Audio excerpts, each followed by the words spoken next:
So, Linda, we're joined by a very special guest now, somebody who has a unique perspective on really all things Jeffrey Epstein. Liz Stein is here. Liz, a survivor of the Jeffrey Epstein world. Thank you for joining. Obviously, there have been some recent developments in the case. Before we get into that, though, give us a sense of your experience, and then we'll get into what all these new things will mean. Sure. So I met Epstein and Maxwell while I was a student at the Fashion Institute of Technology in the early 90s. And I first met Ghislaine because she was a client at the store I was working at for my internship. She introduced me to Epstein that day, and things just kind of, hit the ground running. And I was involved with them for about a period of 3 years. And my involvement with them changed the entire trajectory of my entire life. And, I think that when media is covering these stories of high profile sex trafficking cases, we're forgetting the component of the people who are left behind by these acts. So I have, I'm now a professional in the anti-trafficking community, and I really am trying to use my story as a teaching moment for people to really understand what trafficking entails and the effects on the victims for, a lifetime. And we should make it clear that you were not a minor at the time, right? When you were approached and brought into this. I was not that that's in any way acceptable, but just it's an important element. No, I was 21, but I looked like I was about 15.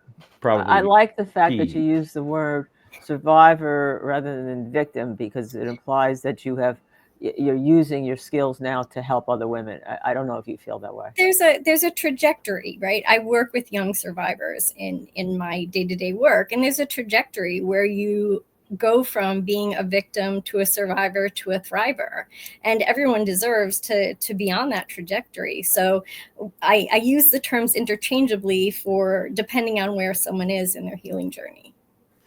So let's talk about, you mentioned Ghislaine, who was convicted, sentenced, and you were all part of that whole process. So I want to get your take on that as well. But it was a big step removed from Jeffrey Epstein, who now we have some more. I'm so hesitant to say new information because it was crap. The government's giving us nothing. Talk first about your relationship with Ghislaine from the moment, she comes up to you. How does that unfold? It was interesting. I really loved my job. I loved working in fashion, and we immediately connected the first time we met. She usually shopped with the personal shopper in the store, and they weren't there that day. And so we just kind of met each other and started talking, and really it seemed we had a lot in common. We both loved fashion. We talked about our boyfriends. We talked about the problematic relationships we had with our fathers. She talked about going to prep school and how she was raised. I'm from a large family. She's from a large family. So we see this happen with traffickers all the time. They immediately latch on to the commonalities to try to make you feel comfortable with them. And she was really good at doing that. And so when she wrapped up her purchases with me, something that I would do to give, really good service to my high-end clients was I would deliver their packages so they didn't have to carry them around Manhattan all day long. But I had this hard and fast rule where I would only deliver to hotel concierge or to a doorman to protect my safety and professionalism. But she was just really charming when I, went to deliver the packages to their hotel. They invited me to have a drink, and she introduced me to Jeffrey, and everything was normalized right then and there the first day that I met her. And that was the first time that they assaulted me. And so, something that I lived with for a very long time was thinking that these were my friends and that I had done something wrong. I didn't know that I was trafficked until Epstein was arrested in 2019. And this is part of how traffickers groom people and manipulate them emotionally. And they were excellent at doing that. That must have been the realization. You must have been hard on yourself, I'm guessing. How could I have let this happen? Blaming yourself. describe that? Well, growing up, my parents were very insistent that we pay a lot of attention to our education and to our careers. So when I went to college, I was already very career focused. And I had dreams for myself. I had ambitions, things that I wanted to do in New York. And when I met Maxwell and Epstein, they made me think that they were my friends and that, they wanted to support me and help me to fulfill my dreams. They instead gave me decades of nightmares, but they saw that vulnerability in me. They saw that I was ambitious and that I wanted to have, a really robust professional life, and they used that against me. How did she explain her relationship with Mr. Epstein? So in the beginning, when I first met her, I wasn't really clear if Jeffrey was her boss or if he was her boyfriend. The way that she described him to me when we were shopping together, he felt more like a boss. And when I got to the hotel to drop off the packages that night, the concierge invited me into the bar, and she introduced me to Jeffrey. And,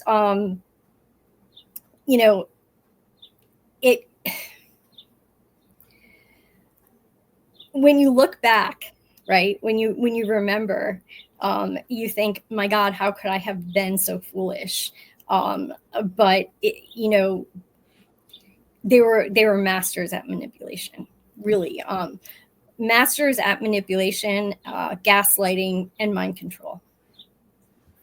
There's a whole concept now of coercive control that as you know, tell us about that, because I have a partner who just filed a lawsuit against somebody who was a famous sports agent on the whole issue of coercive control. Coercion can be really subtle. It can, for me, it was, if you don't do this, we're gonna take this away from you. And so it would be, for me, things like offering to go to events with famous people, and it would depend on my performance whether they would revoke that from me or grant me permission to do that. Other things that they did as ways to coerce my behavior was they dangled this carrot of me being in the executive training program for The Limited, which was the company that I was working for at the time. And, the constant emotional back and forth that they used on that as a way to coerce and manipulate me was really devastating to me, to finally in the end find out that they had no plans whatsoever to actually help me in my career, but we're just using these carrots as methods of coercing me to do the other things that they wanted me to do. And how did you get out? How did it end? I was trying to get away from them from the first meeting, and they really pursued me. I changed jobs, I changed apartments, I changed cities, I changed states, and they found me no matter where I went. And the last straw, I guess, the way that I finally got away from them was I had moved outside of New York and was trying to get away from them, and thought the only way I could get away was if I hurt myself in a car accident. And so I hurt myself in a car accident, and I moved back home with my family. And when I felt well enough, I decided to move to Philadelphia because I had dreams of going to law school when I met Epstein and Maxwell. And so I moved back to Philadelphia to apply to law school and hopefully attend law school. And they found me again. And that was more than I could handle. And I had a nervous breakdown. And I think at that point, it was no longer a fun game for them to pursue me. And that's ultimately how I got away. Wow. Wow. traumatic. And I'm sorry, we don't mean to re-traumatize you with going through some of this stuff, but I think for our folks, it's important to understand where you were in the mix, because when we hear from you about these latest issues, it means so much more. So let's talk about that. You were following and were part of the Ghislaine Maxwell trial. You saw some measure of justice with her conviction and incarceration. Are you surprised that she's still alive in prison? No. Okay. No. So let's talk about the very unsatisfying, I would think, pursuit of Jeffrey Epstein. Okay, he's arrested. That's great. You think we're on our way to justice. And then he dies. I think he was killed. And now we have this latest, disclosure from the Department of Justice and the FBI that we've looked it over. We've seen all the video. Here's this 10 hours we're going to share with you, which is like watching paint dry and about as important. And then, by the way, there's no list. Give me your take on all of this. Well, I certainly do not want to contribute to any conspiracy theories, but I will tell you what my personal experience was. I think that Epstein and Maxwell were way too smart to actually keep any physical list anywhere. However, I want to draw people's attention to this statement from the statement that was released. It says, consistent with prior disclosures, this review confirmed Epstein harmed over 1,000 victims. I want you to think about that. They are saying in this that there were over 1,000 victims. And while I know that some of Epstein's victims were only trafficked to Epstein, I also know and can tell you personally that many of us were trafficked to other men that Epstein was friends with. And while there may not be a physical list, I think that people need to pay attention to what Epstein's friendships were. And I find it very unsettling that people are willing to forget that this was an international sex trafficking operation. And when you have a sex trafficking operation, you have the pimp, you have the buyer or the John, the men who are buying the sex or receiving the services, and you have the victims. We're talking about the pimps, we're talking about Maxwell and Epstein, right? And we've acknowledged to some little extent the victims, although really not the impact that it had on the lives of the victims. But the piece that we're missing, and the piece that we miss across the board in all sex trafficking cases, is the demand. Who are the buyers? Who are the men?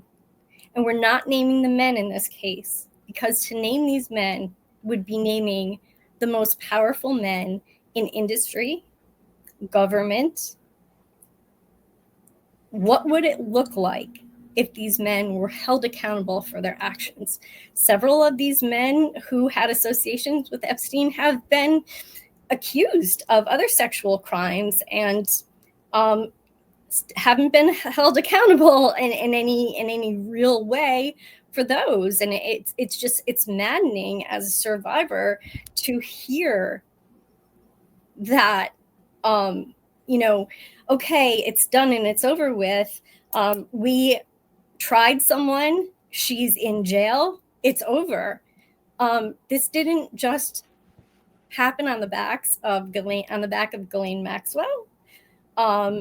There were people who enabled this behavior, and there were people who participated in it, and we're not talking about that.